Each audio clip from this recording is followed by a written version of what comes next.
Hello everyone. Now the season of exam is very nearing and then all your preparations must be really, hectic. To help you people out, we are doing this particular video with respect to question paper analysis. How exactly you people should be ready with writing the exams. The moment you see the question paper, what is the calculations that you people have to make, and in order to come out successful, how you have to write in the examination, because the first phase of preparing for the examination is going through the entire syllabus that you people might have done. Either you people have done self-study or you would have taken help from your teachers. Now this is the most critical point. Whatever that you have studied, you have to definitely present it in the examination. So what is the expectation of the institute also is very important. Kindly note, once the examination is over, Institute releases guideline answers. Kindly note, those guideline answers will be circulated as keynote answers to the examiners who will be doing the paper valuation. So that is the expectation. If a question comes, how much that I have to write, if that question comes to your mind, then consult the guideline answers. No necessity to write the same way how they have given in the form of paragraph or whatever in the guideline answers, but the content you should keep in mind. So today I will try to help you people with this particular subject, economic, commercial and intellectual property in the new syllabus of executive program. How the recent question paper was, and if this question paper, this is the pattern of the question paper which is set from the institute, what is the expectation from the students and how you have to take it forward. So hope this will be really useful. Let us get into the topic and then one by one we can know. And please note, as you all aware, 3 hours is the examination timing and 100 marks is the thing, and that there is a bifurcation between, you have this this economic and commercial laws, and then you have intellectual properties. I think they have segregated it. Totally you will have 6 questions, and out of which 1 question you can take a choice, and then 5 questions will be mandatory that you people have to write. My sincere appeal to all of you is, try to write for 100 marks. Don't write it to 60 marks or 50 marks, or I was very confident, so that nobody will give you, it is a theory paper, like if you have written only for 50 marks, you will not get 50 out of 50. So try to write it for 100 at least, like if all your answers are correct and if you are extremely doing good, then you might score more than 60 or even 70. If you have done average and then majority of your answers were correct and it was not up to the mark, at least you will end up getting 50 or 55. So attending to the full marks is also a very important thing, and that is a good strategy for clearing these professional programs, especially in executive program or professional program, whatever it might be. Try to attempt for 100 marks. This is one sincere appeal to all of you. Coming to this question number 1, kindly note here how the questions are coming up in the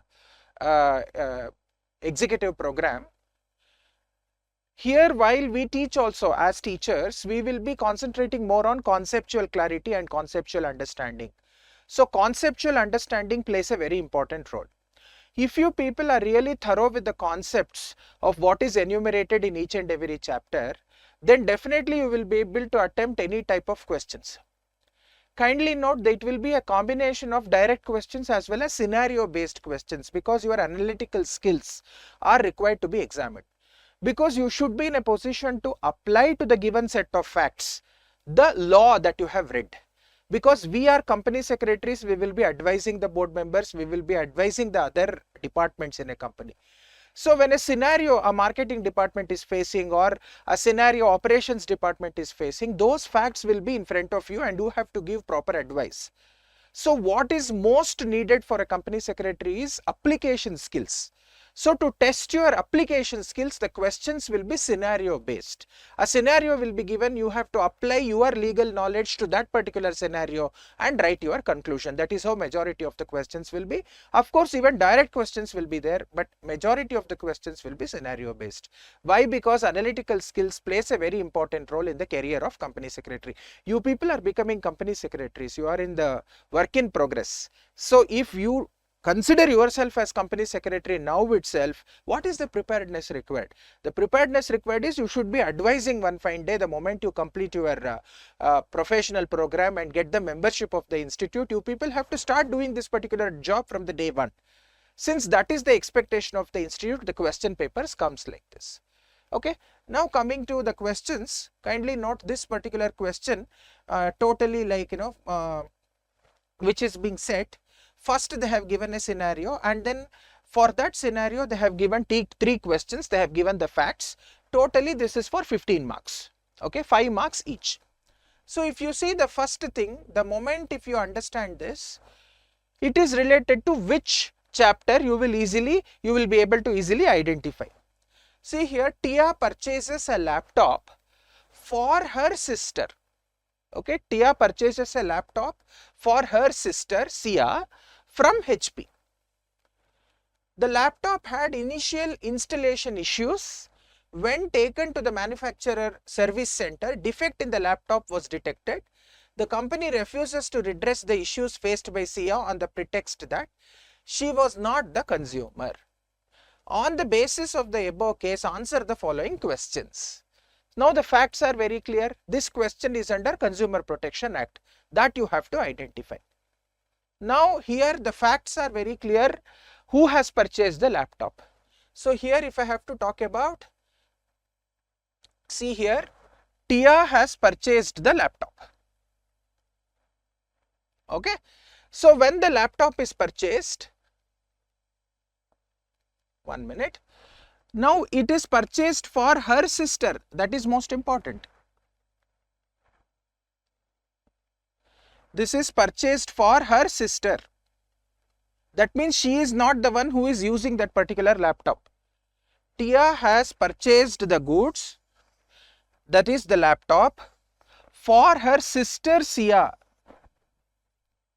Okay, so she has given it to her sister, you use it. Now there is some installation issues, the laptop is detected because there should be either defect in goods or deficiency in service. Then only, first I should be a consumer, then there should be either defect in goods or deficiency in service. Then only we will be in a position to go to the consumer dispute redressal forums as per the Consumer Protection Act of 2019. Today we have the Consumer Protection Act of 2019 in place. Now given this scenario, now what happens when this particular the issue was identified, that there is installation issue and manufacture and the defect is detected, the company wants to wash away their hands. They don't want to give the replacement, or they don't want to make the defect good. They are saying that Sia has not purchased the goods, so she is not at all a consumer. Now this is the facts of the case. Now in this particular context, I need to answer the following questions. What are those questions? The first important question here is, can Sia be treated as a consumer as she is not the person who has purchased the laptop? Please note, if you are very thorough with the basics of the Consumer Protection Act, in a fraction of a second you will be able to identify. Kindly note, there are certain conditions which are required to be satisfied in order to treat a particular person consumer. Firstly, he should have bought the goods or availed the service. Secondly, he should have paid the consideration. That consideration may be past, present, future. Thirdly, it should be for personal use. Okay, these three conditions are to be satisfied. In addition to that, there is one more important elaboration to that particular condition. Even the user of the goods, will also become the consumer. In this case, even though Sia has not purchased it, Tia has purchased it. Who is Tia? The sister has paid the price and she has given it for using it to the sister. Then even Sia, being the beneficiary, being the user of the goods, even she is entitled to be called as consumer. She cannot be deprived of the rights. The company cannot call her, you are not a consumer because you have not paid the price.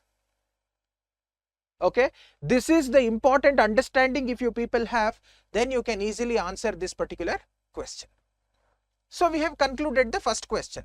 Can CA be treated as consumer? Yes, she can be treated as consumer because even the user of the goods can be treated as the consumer. We have given the answers also here. I will just take you people through. But I am just giving you my take here. If this laptop was purchased through, the next important question, if this laptop was purchased through Amazon, Amazon is a e-commerce platform. Explain the duty of the e-commerce giant in case of grievance, what he is supposed to do. Please note, if it was Consumer Protection Act of 1986, then this e-commerce issues and all were not at all there in the act. 2019 Act has brought in to the purview the e-commerce entities also. What are the duties of the e-commerce entities? That is very specifically given in Consumer Protection Act. This is a direct question. You need not do any analysis here. What is the, explain the duty of e-commerce giant. So what is the duty of the e-commerce entity stipulated under Consumer Protection Act? I have to write it as it is. Here you need not test your analytical skills. This is a direct question. Then comes your third question. Had a mediator been appointed? Because we are progressing one by one. First one, she was treated as consumer. Once she is treated as consumer, the next important thing is what are the duties we should understand. And now we have not gone to the Consumer Dispute Redressal Forum, or the case was filed, or the petition was filed, or the complaint was filed before the Consumer Dispute Redressal Forum. The first important thing is mediation. Mediation is we will allow the parties to settle the dispute on their own. They should come to the settlement. During that process, if a mediator is appointed to settle the issue, what is the procedure of mediation as given in Consumer Protection Act? What is the procedure for mediation?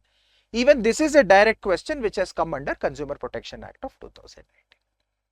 Simple. Only the first question where your analytical skills are tested. She has not paid the price, but still she will be considered as consumer. Why? Because even the user or the beneficiary of that particular product also will be treated as consumer. That is very clearly provided under Consumer Protection Act of 2019 itself.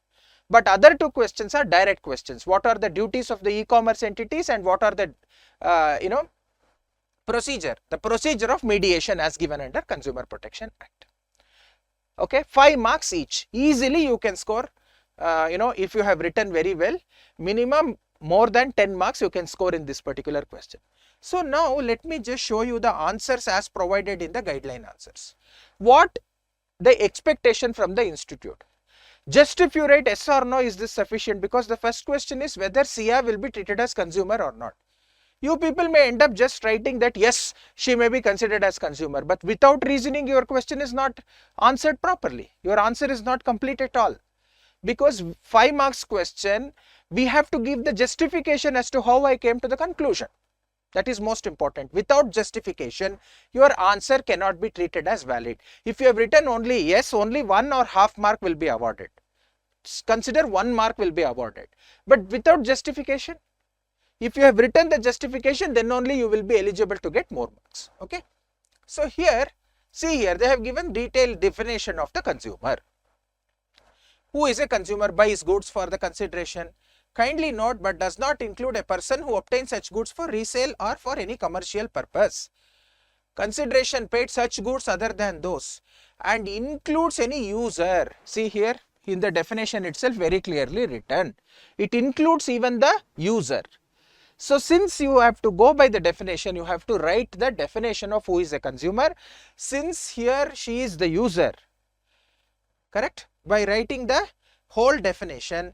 Thus, even if Sia has not purchased the laptop, but she uses it with the approval of Tia, her sister, so according to the definition, Sia can be treated as consumer. Like this, with the help of the definition, you should be in a position to answer. Then only your answer will be justified. If you write only this much, then you will end up getting only 1 mark. If you write the whole provision and then write it according to on the basis of the definition, then you will end up getting maximum marks. Second one is a direct question. According to the e-commerce protection rules of 2020, these are the every e-commerce entity shall establish an adequate grievance redressal mechanism. This is there in your study material. The same thing they have given with respect to what are the duties of e-commerce entity. Here it is a direct question. The same way, what is the procedure of mediation also is given in section 79 of the Consumer Protection Act of 2019, and according to section 79 you have the big list. Please try to write it in the form of bullet points so that it is easy for the evaluator to read it. Avoid writing it in the form of paragraph. This is the whole copy paste from the guideline answers what we have taken. This is not my answer. I have not written the answer. Institute is expecting this. This is what we want to make it very clear. Guideline answers, they have given it this much content it should have, but the content need not be reproduced in the form of big paragraph. Same thing, you write it in the form of bullet points. It is easy for the examiner to correct it. Otherwise reading whole paragraph will definitely become difficult, and it will make the examiner's life tougher. Make his life easy. Okay, so hope I made it clear for the 15 marks how the question has come. First question was testing your analytical skills or application skills. The next two questions were direct questions. You can easily answer it. Coming to the second question. Okay, here also they have given facts or scenario. Let me read it so that you people will be in a position. I think you will be easily in a position to understand. Tito is seller of dental floss in the market where he holds monopoly. As there are only handful of sellers in this product line of dental care, the competitor accuses him of possessing dominant position and abusing the same. Explain the understanding of dominant position and abuse of dominant and abusing the same. So this is also a direct question. You should be easily in a position to identify. This question is from Competition Act of 2002. They are just trying to ask, kindly note, the Competition Act doesn't prohibit anyone from having a dominant position. But if somebody abuses the dominant position, that is where the problem starts. The Competition Act kicks in, it prohibits the abuse of dominant position. What is dominant position? What are the instances where I treat it as a abuse of dominant position? That is what you people have to write it. This is a direct question. Just like that, they have given a scenario. They are not asking to decide anything. Here it is a direct question. Explain the understanding of dominant position and abuse of the same. Okay. So the same way the next question comes. I will first explain, see the questions and then answers, direct questions. I am not addressing it because it is like guideline answers. You people can take it, or the same PPT we can upload it so that you will be able to access to the answers. But try to avoid writing it in terms of paragraph. In guideline answers it will be given in the form of paragraphs, but I sincerely suggest you people to write it in the form of bullet points itself. Don't write it in the form of paragraphs. That is first question. Okay, very simple. You have to write, explain what is dominant position. Dominant position is like you have a big market share in the relevant market. These are the instances where you will be treated as you are having a dominant position in the market. How you can abuse the dominant position? You have an example of predatory pricing. You can give the answer of example of predatory pricing and explain how he can abuse the dominant position. So having dominant position is not at all a problem.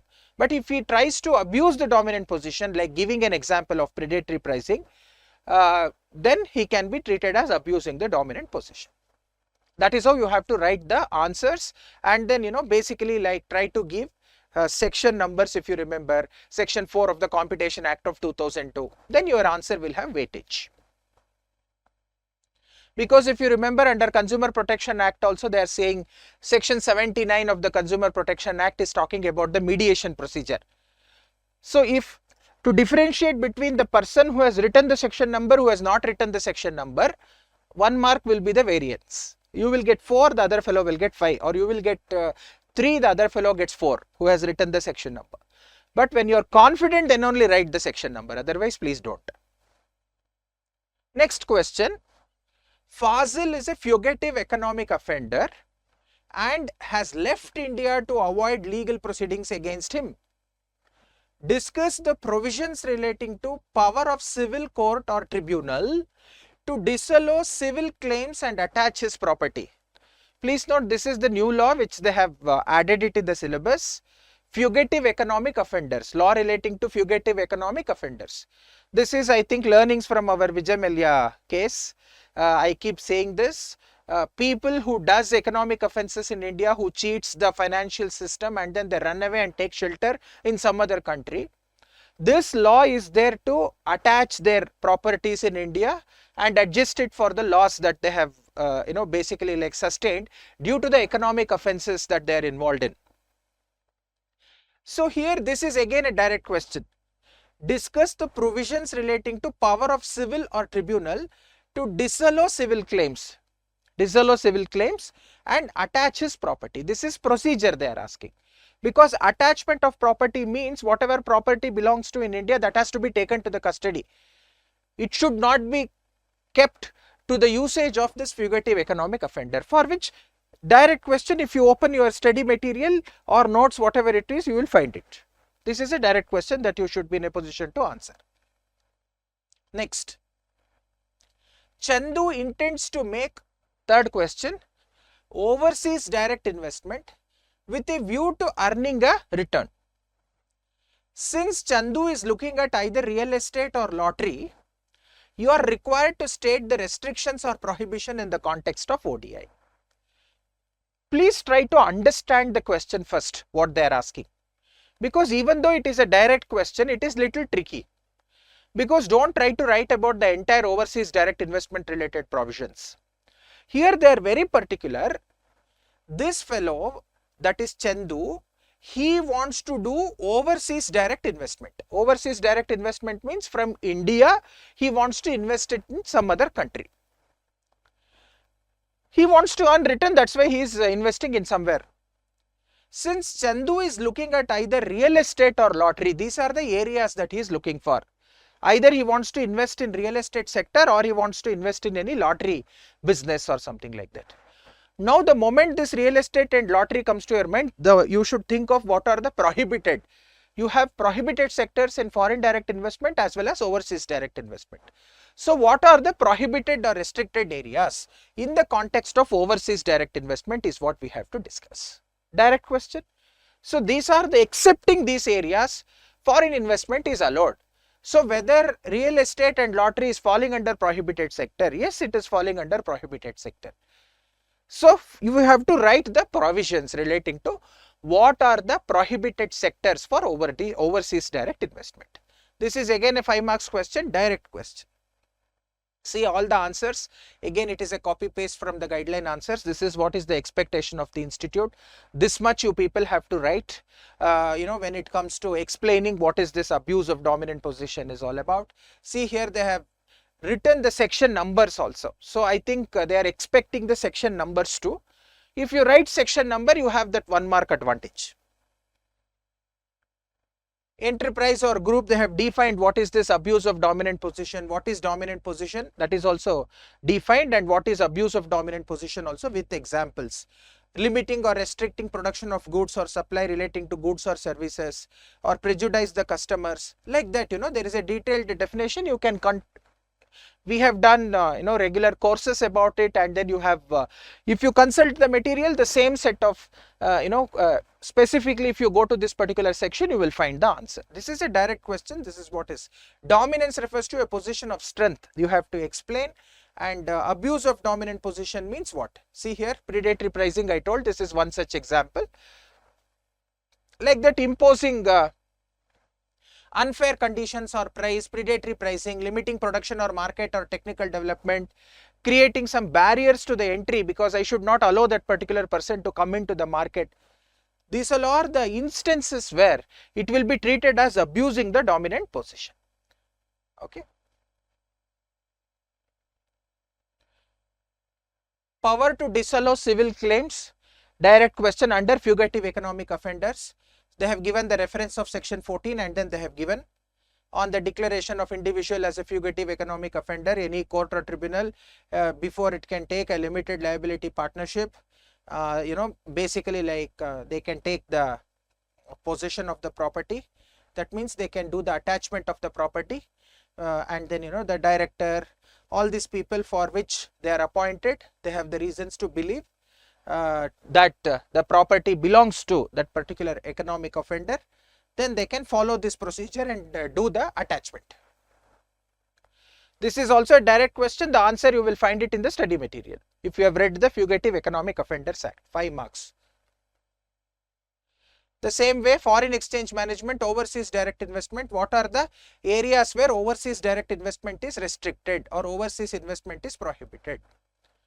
No resident in India will make overseas direct investment in a foreign entity engaged in real estate activity, gambling or any form of activity, that is including lottery, dealing with financial products linked to Indian rupees without specific approval.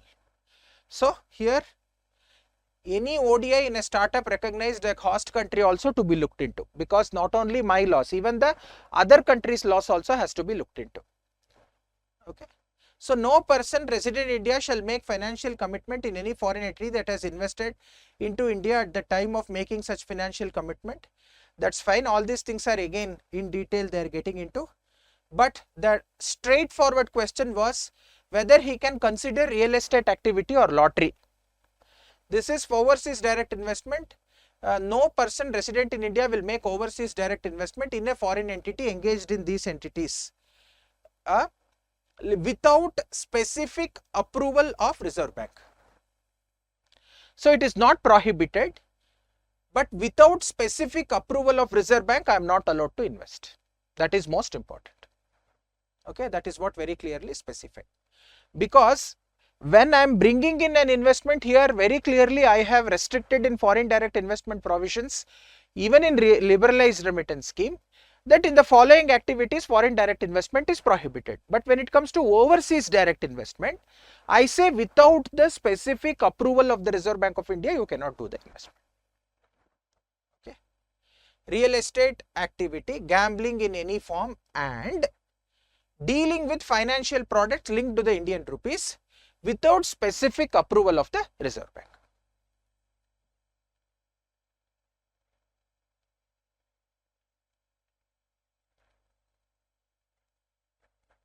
Okay. Again, we have a 5 marks question. This is again a scenario based under Consumer Protection Act itself. Let me read out. Trilok purchased a tractor from Janhavi Limited for tilling the land, but he used it during idle time for transportation of agricultural produce on hire. Some defects were developed in the engine of the tractor. He complained to Janhavi Limited, but all in vain. Then he filed a suit in Consumer Dispute Redressal Forum, the damages caused by the defects. Janhavi Limited pleaded that Trilok is not a consumer within the definition of section so and so of the Consumer Protection Act. As he is using the tractor for commercial purposes, whether Trilok will succeed in his case, refer to relevant provisions of the law in support of your answer with reference to case laws, if any. So there are two things. One is there you have to answer it in terms of the definition of the consumer. Secondly, they are testing if you know any case law.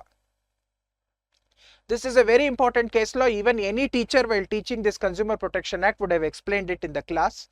The tractor example, everybody are fond of it. The moment you turn out first, second or third page in the Consumer Protection Act, you will find this particular case.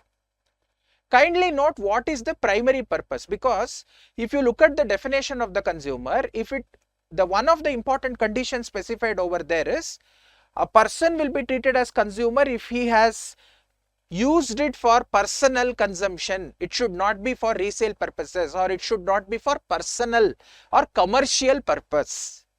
Now here the test what you people have to make is whether this particular person Trilok, who purchased the tractor primarily to till his own land, that is the primary purpose, very clearly provided in the facts. Only during idle time he is using it for transportation of agricultural produce on hire. So he don't have any intention of commercial use. Say he has bought 10 tractors and then he is giving it for completely like on hire for transportation of agricultural produces, then your answer will be different, because it is for commercial purpose.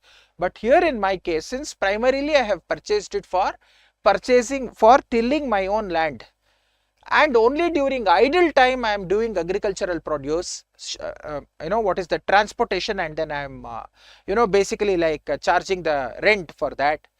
This particular person should be treated as consumer itself. That was the case. I think I will show you what is the name of the case. In that particular context, you have to answer. You can even write it in a very fantastic way. You can first write, in 4 parts. Facts of the case. What is the fact? You can write it in 2 lines. He purchased the tractor during idle time for transportation of agricultural produce. That will be there in the question itself. Then comes what is the issue before the court. The issue before the court is whether Trilok, 2 questions, whether Trilok has bought the tractor for personal use or for commercial purpose. Second question, whether Trilok will be considered as consumer or not. Consumer or not. Why? Because the second question is dependent on the answer to the first question. These are the 2 questions that you have to answer. Then comes what is the applicable law, the Consumer Protection Act, and then you can refer to the case law. And finally, you can conclude by saying in support of the Consumer Protection Act definition, as well as in support of the case, you can conclude that Trilok is a consumer and he should be given the opportunity. So like that, if you write it in a systematic way, it will be really good that, so that your presentation also plays a very important role. The evaluator also or the examiner will be very happy to give you more marks. Okay, the case law name, I think I will explain it. 1 minute, let me just tell you what is the name of the case. Here the Consumer Protection Act definition they have given.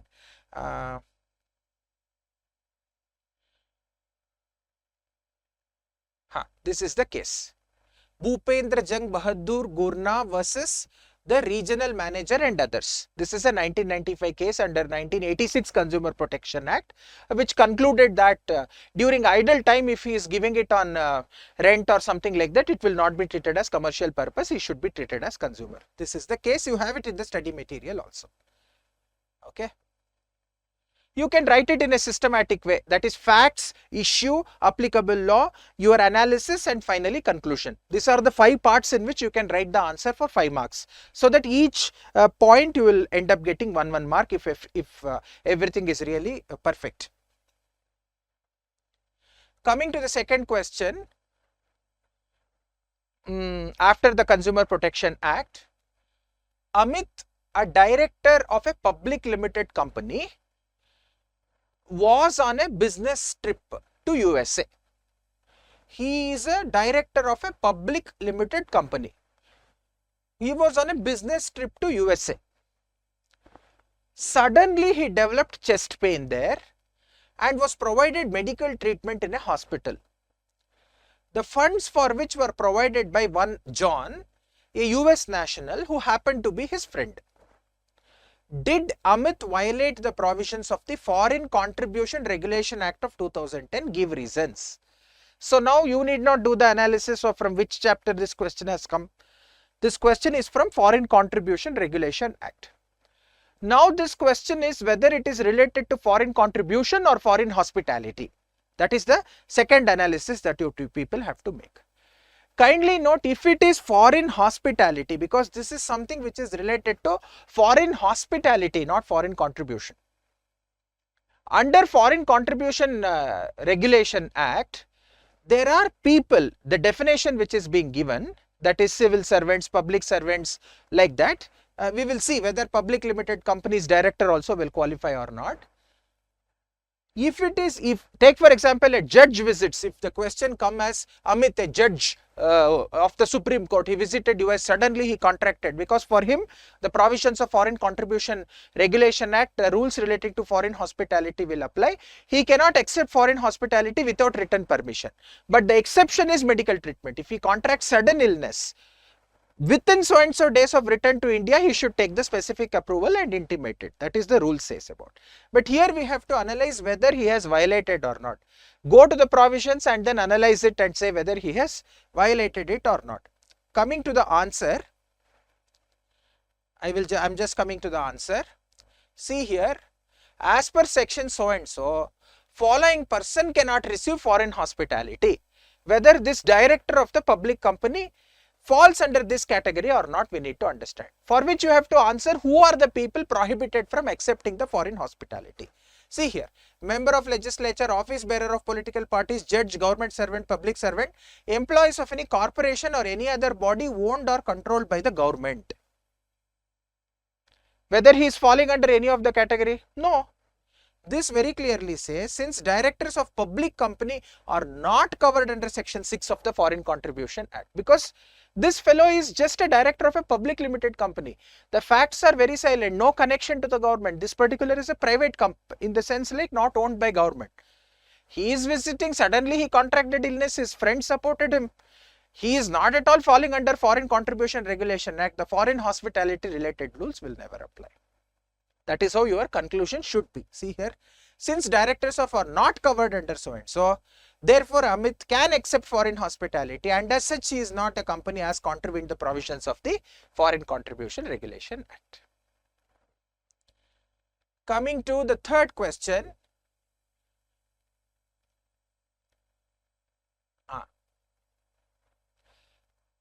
A, an individual by a transaction purchased a house in the name of his wife.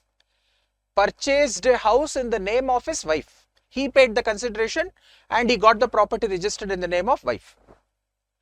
Consideration of transaction was paid by A out of his known sources. Government seized the house claiming it to be Benami property. Decide whether the action of the government is justified under Prohibition of Benami Transactions Act of 1988. Benami Transaction Prohibition Act chapter, from there the question is coming. Now who is a Benami? That is the question. That's all they are asking. By giving this particular facts, husband through his own known sources, he pays the consideration and gets the property registered in the name of wife. Whether it is a Benami transaction? To answer this question, you should know what is a Benami transaction. So direct question, try to answer what is a Benami transaction. They have given the answer here in the sense like in the guideline answer itself. Okay. According to section 2(9) of the Prohibition of Benami so and so, an individual purchasing a property in the name of his spouse or any child and the consideration for such property has been provided out of the known sources shall not amount to Benami transaction. Then what amounts to Benami transaction? Like known sources. Therefore, the action of the government is not justified, like that they have given. So this is sufficient for them if you have done the analysis. Otherwise, you can write following transactions will be considered as Benami. Since this is not falling under Benami, this is an exception. If husband buys in the name of wife or spouse or children, and through known sources, you will be able to explain what is the source of money from which the property is purchased, then it is not a Benami transaction. Government is not justified, they cannot take action. Coming to the fourth question, totally you will have 6 or 7 questions. Like this I am going, because line by line I need not explain how you have to write the answer. I am just trying to give you people the glimpses of how your preparedness should be, because your preparations for the exams might have been there for 6 months, but what you will do on the D day, that is the day you write the examination, how you present it also plays a very important role. And how the question paper comes, you should be really familiar with it. I am trying to tell you that question paper is very easy, and then just they are trying to give you some scenarios so that they are testing your application skills. Other than that, everything is direct questions and you people can comfortably write it, and this paper is very easy in my opinion if you have a very good preparedness. Try to be thorough with the concept so that you will be able to confidently go and attempt the exams. Coming to question number 4, direct question. Explain the provision. See here, there is no scenario, nothing. Directly they have come to the provisions. Explain the provisions of section 5 of the Foreign Contribution Regulation Act relating to procedure to notify an organization of political nature. Because an organization of political nature, like all the teachers, like all of you will know, political party organization of political nature, BJP, RSS. Like this, RSS is an organization of political nature, BJP is a party. Like this, If an organization of political nature has to be notified, what is the procedure? Section 5 gives it. So this procedure they are asking, you have to write it. If you are taking this question, there is a choice. Attempt all part of either question number 4 or 4A. Either you can choose 4 or 4A. It is your choice. Next, direct question. Here there is nothing that you have to give to. Direct question, you have to write it according to the syllabus. You get into the Foreign Contribution Regulation Act. There you will find how to notify an organization of political nature. You have to write few points over there. Next question. Analyze the powers of the central government to supersede the Special Economic Zone Authority under the Special Economic Zones Act of 2005. What will be the consequences of its implementation? Because there are instances under Special Economic Zone, if the Development Commissioner as well as the persons involved in the management of the Special Economic Zone are not functioning properly, there are instances specifically even in a Special Economic Zones Act where central government can take over the functioning of or the management of the Special Economic Zones. So that instances, this is the direct question that they are asking. One thing you should be very clear, if you want to take choice in the question paper, don't take choice while reading. If you have left the entire Special Economic Zones itself, then you will not be able to write any answer at all. So while writing, you should, while reading, you cannot take choice. That is a sincere appeal to all of you. Cover your 100% of the syllabus and write for 100 marks. This is the mantra or the secret for passing the examination in flying colors. Otherwise, you will end up getting 40, 41, you will not get aggregate. If you want more than 50 in each paper, cover 100% syllabus and attempt 100% or 100 marks.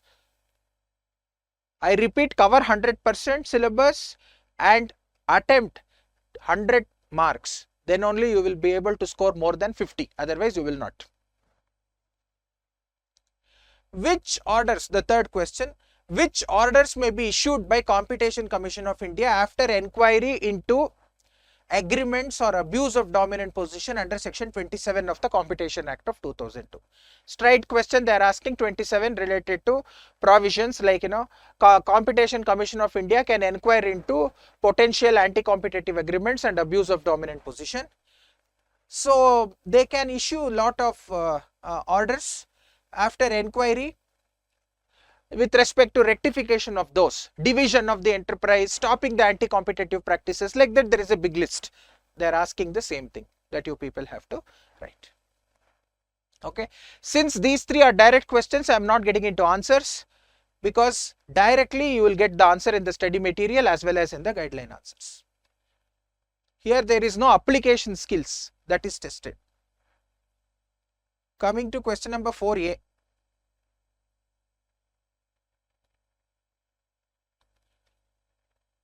Alternate to question number 4.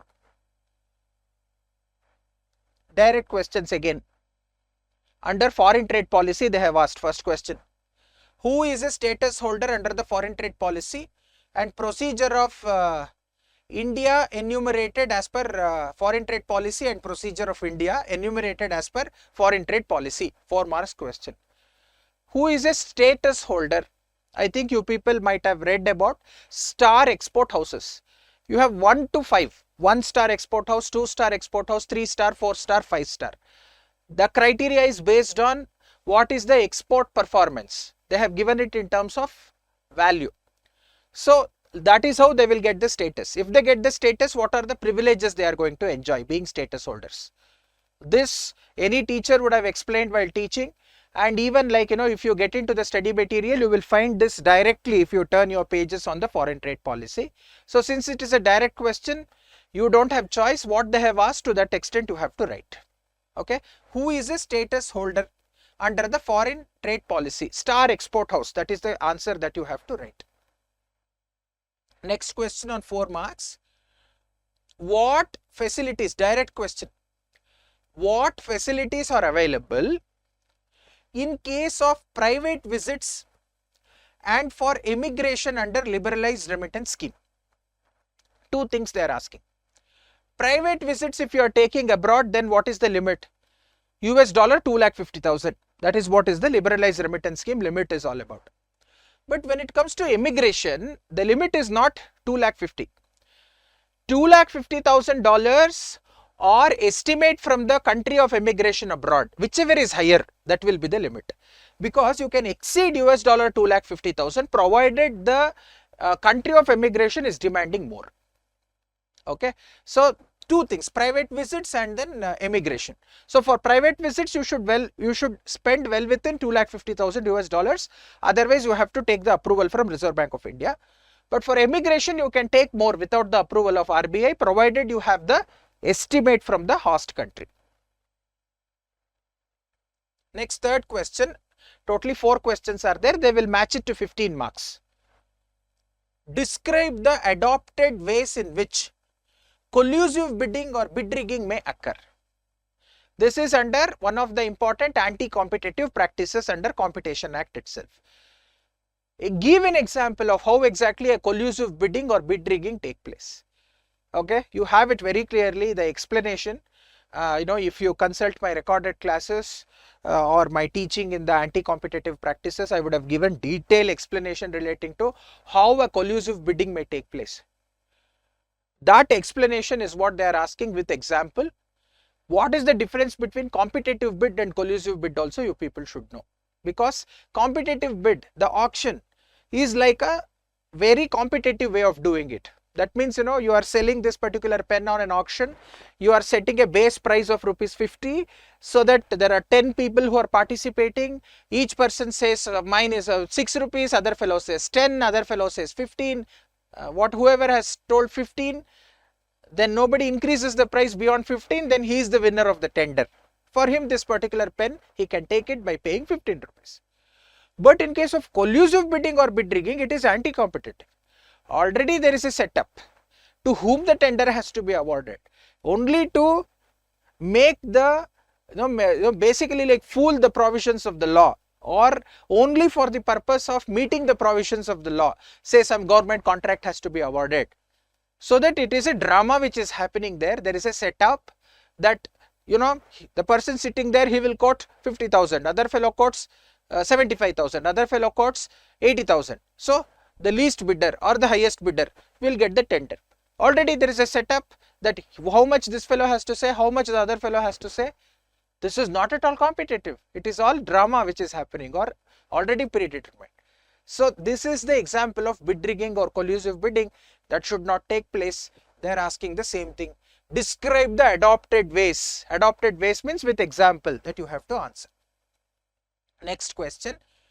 Elaborate the law and procedure in respect of confiscation and vesting of Benami property under the Benami Transaction Prohibition Act of 1988.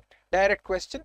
Once the property is confiscated, then what is the procedure? It has to be submitted to the treasury, and then there is a big procedure that is being given in the material. Direct procedures. Again, if you have read those provisions, 5 or 6 points you can write. If you have taken choice while reading itself, you will not be able to write this answer. So again, I am repeating, don't take choice while reading. Cover the syllabus 100%. From any nook and corner, the question may come. Okay, so we have completed 4 and 4A. For these answers, I am not taking you people through because these are direct questions. Coming to part 2, that is related to intellectual properties. I think there are some 2 questions which has to be answered, 2 or 3 questions here for the marks which is allocated for the intellectual properties. 1 minute. See here you have big set of facts that they have given, and then totally like 5 plus 3 plus 4 plus 5 and 3. Totally it is for 6 plus 5 11 plus 5 16. Totally 16 marks question has come from the intellectual properties. And of course the question itself is very big. The moment you see this big paragraph as question itself, don't get scared. Calm, with patience, read that particular paragraph. Try to understand what they are expecting. Because They have given big paragraph, but what you have to identify from that will be only one phrase or 1 or 2 points. That's all, nothing more than that. If you are calm and you are not tensed, then you will be able to pick it up. Otherwise, you will not be able to pick the right question. Let me read it. X Pharmaceuticals Limited, a renowned pharmaceutical company engaged in producing new pharma drugs, have developed a new drug applying the processes of combining drugs of a chemical materials and a microorganism. This is how they invent new medicines, new combinations. So by following the procedures or the process, they will necessarily do it. Now, X Pharmaceutical Limited had patented this new innovative process. Please try to understand. Patents are of two types. You have a product patent and process patent. Here they have made it very clear that they have patented the new process, not the end product, only the process they have patented it to the application authority and got it patent registered. Whereas Y Instra Lab Private Limited engaged in producing pharma drugs, developed a drug of a combination of drugs of penicillin and lactobacilli following the same process as X Pharmaceuticals Limited used in producing its drugs and already entered the market with their combination of drug product for quite a few months. So these people are still in the stage of coming out with the final product, but the other fellow used a similar combination of penicillin and lactobacilli and identified and he brought a new product and then he has already released it in the market. In this particular context, they are asking few questions. Now what happens? X Pharmaceuticals Limited claimed that they have developed the process of manufacturing their drugs.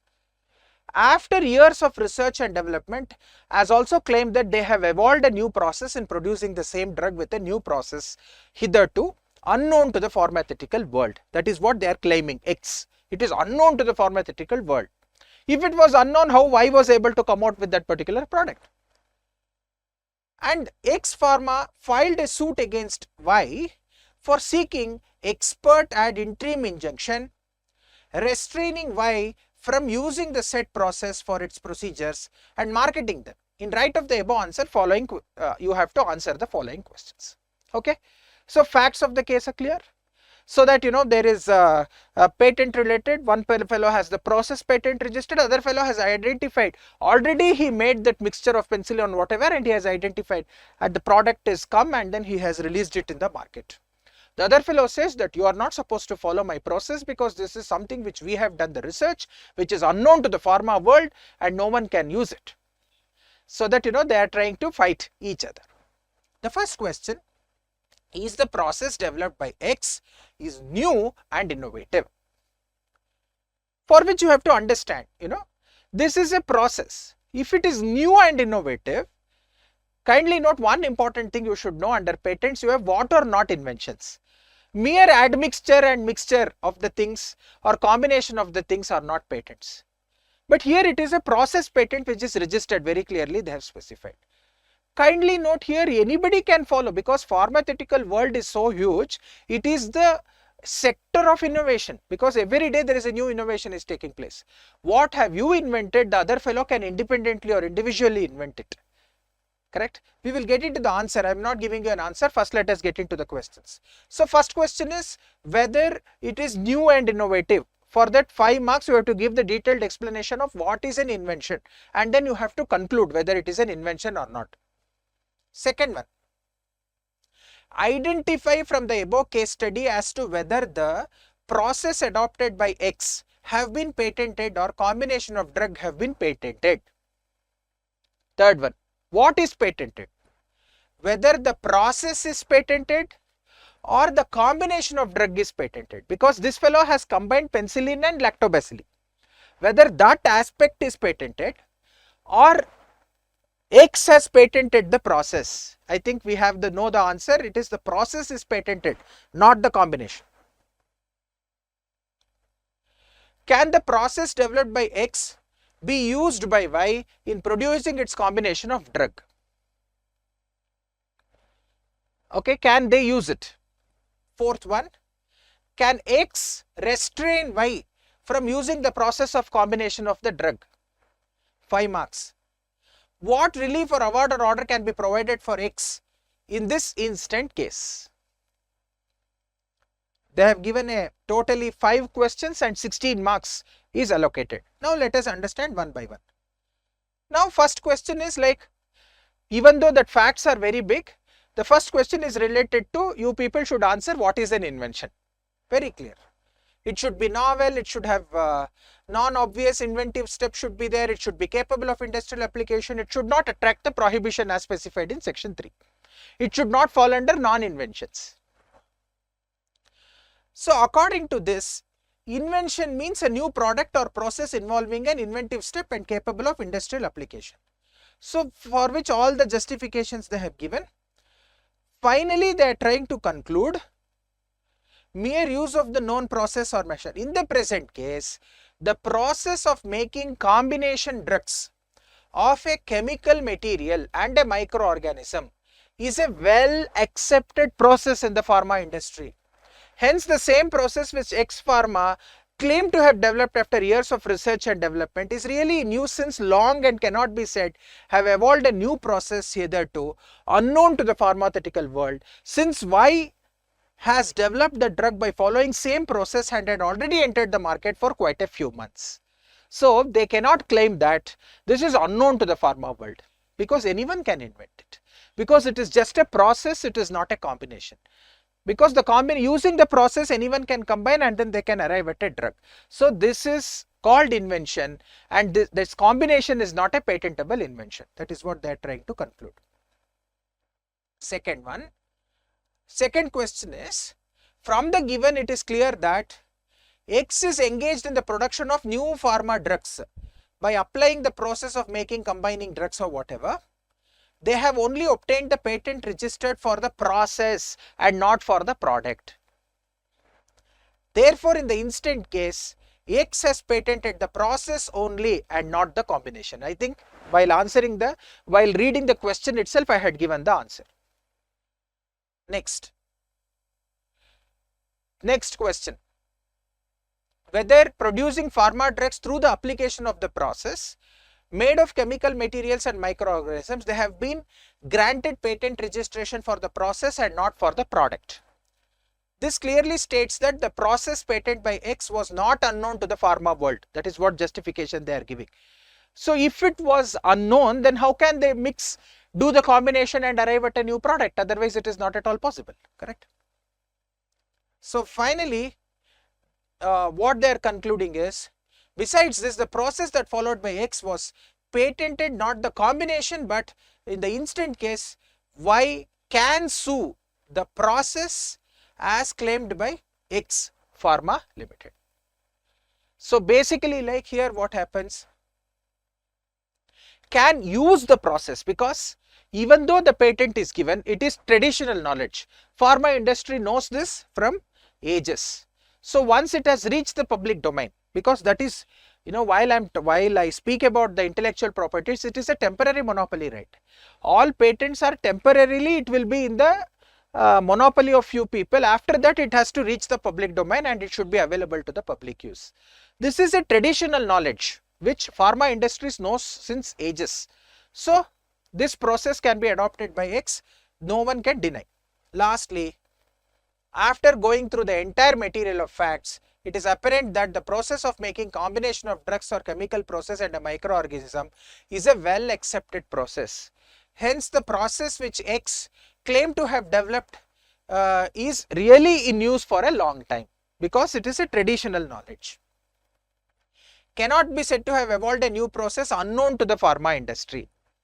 And it is the process and not the combination of the drug itself they have patented. So in prima facie, the process evolved is not found to be patentable. The Y cannot be restrained from using the said process. In the instant case, Y had already entered the market few months back. Therefore, it is not proper to restrain them from continuing in the marketing of the product. So Y cannot succeed. X will succeed. Sorry, Y will succeed. That means Y has already entered the market few months back. Therefore, it is not proper to restrain them. So, they can continue marketing their products. What order can be given? Interim injunction will reject the application for interim injunction due to patented process, because that contention itself is frivolous, so that the petition itself will get dismissed. There will not be any interim injunction or something like that will be awarded by the court. Okay. I think two more questions. 6 and 6A is there. I don't know whether 7 is there. Let us see. Either 6 or 6A to be written under intellectual properties itself. Direct question, or you have to analyze. Do the following acts constitute infringement of copyright under Copyright Act of 1957? What does not constitute infringement? Like that, there is a big list which is being given in one of the sections of Competition Act. I think if I recollect correctly, section 52. Professor Ajay recited in public an extract from a poem by Rabindranath Tagore. Not infringement, because publicly you can recite it. It is a fair use. ABC publisher published a compilation of speeches of Atal Bihari Vajpayee, former Prime Minister, delivered in public without permission. Without permission from him or legal heirs, it will be constituting infringement. A newspaper publishes a copy of masterpiece painting of Ganesh while carrying a story on his death. See, here I do not have any commercial intent. So this is not infringement, it is fair use. 1 mark each. A book is not available in India. A librarian makes 10 copies of the book for the use of the public library. Not an infringement, because he had not made 100 copies and selling it. If he has made 100 copies and sold it, then definitely it is infringement. He has kept it for, it is not available in India, photocopy, he has kept it for public use. No commercial intent. A magazine reproduced an entire article on a political topic by Kuldeep Nair without his permission. It is infringement. Either reference has to be given in the footnote. With permission I should have done it. If I have not done, then it constitutes infringement. Okay. If you know section 52 of the Copyright Act, then definitely each question you can answer it comfortably. Next question. Manish assigned the copyright of his book to his niece Sujata in 2020. Assignment of copyright. In 2022, due to some misunderstanding between them, Manish wants to revoke the assignment. Manish wants to revoke the assignment.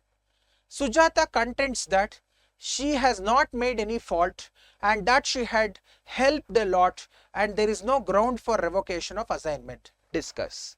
So what are the grounds under which already given assignment can be revoked? Assignment means it is you have handed it over to someone to use your copyright. So what are the grounds under which already an assigned thing can be revoked? Like that, you have a direct topic which is in the study material. That is what has to be discussed. Let me come to the answer. There you will understand. Next question. Totally 4 are there. You have recently been appointed as Company Secretary of Ever Innovative Limited. Your company receives a notice from the Controller of Patent that application filed by your company for the grant of a patent of a new machine was deemed to have been abandoned. How you propose to deal with this particular matter? What are the options available? See, first you can write a reply to that particular notice, understand whether already there is a patented invention, and then based on that you have to advise your board members whether it is patentable or not. What is meant by an industrial property under the intellectual property rights? You have to write the definition of industrial property, straightforward question. Okay, see here they have given the answers also. Keeping in view the section 52, I think my guess was correct, of the provisions of the Copyright Act, following answers.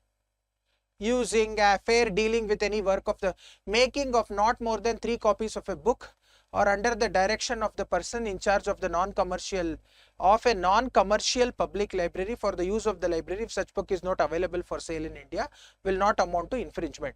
If in given case librarian has made 10 copies, hence it amounts to infringement of copyright. So this is detailing. So 10 copies also should not be made infringement, but the law says 3 copies. So they are trying to test you that also. See, attention to the detail. How many copies will constitute infringement? How many copies will not constitute it? So try to remember, it is 3. This question again will not come in this June attempt. Don't worry, but try to remember.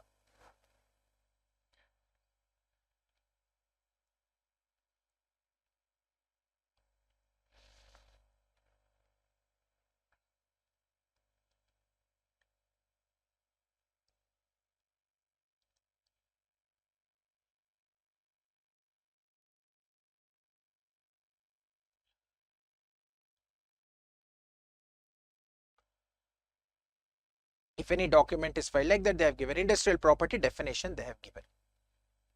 Okay. Coming to question number 6A. Either you can choose 6 or 6A. 6A, you have 4 questions of 5 marks each, 20 marks. So 20 plus 16, it is coming to 36. An application for registration of patent is filed with provisional specification indicating the subject matter to which the invention relates. State the contents of specification. See, specification is an important document. The moment you file it along with your application, it will be called as provisional specification. That is the document which explains the inventive step.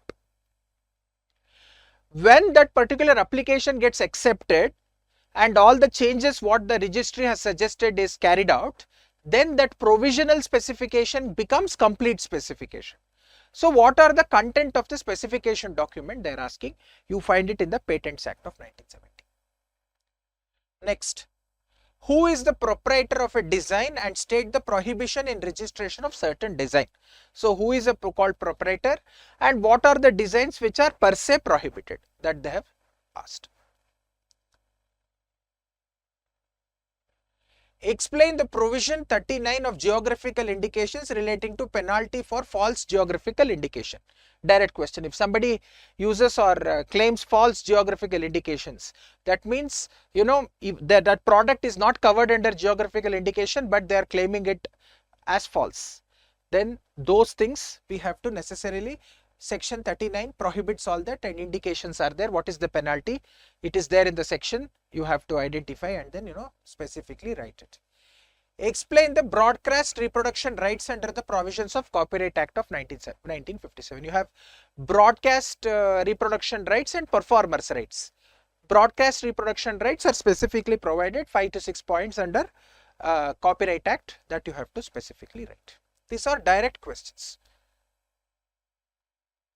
Answers are available in the study material as well as in the guideline answers. Okay, Institute has published the guideline answers, in that answer is available.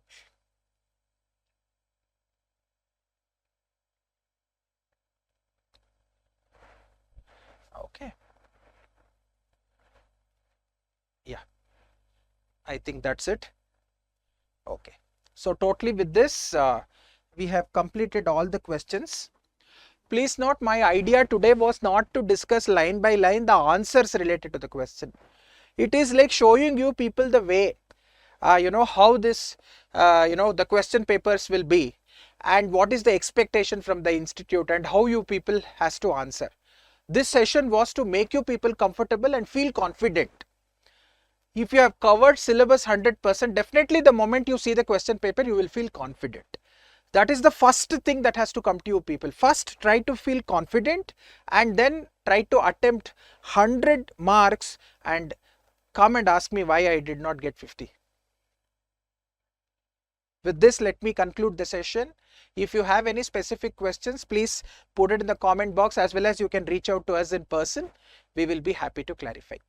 Thank you very much, and all the best for the exams.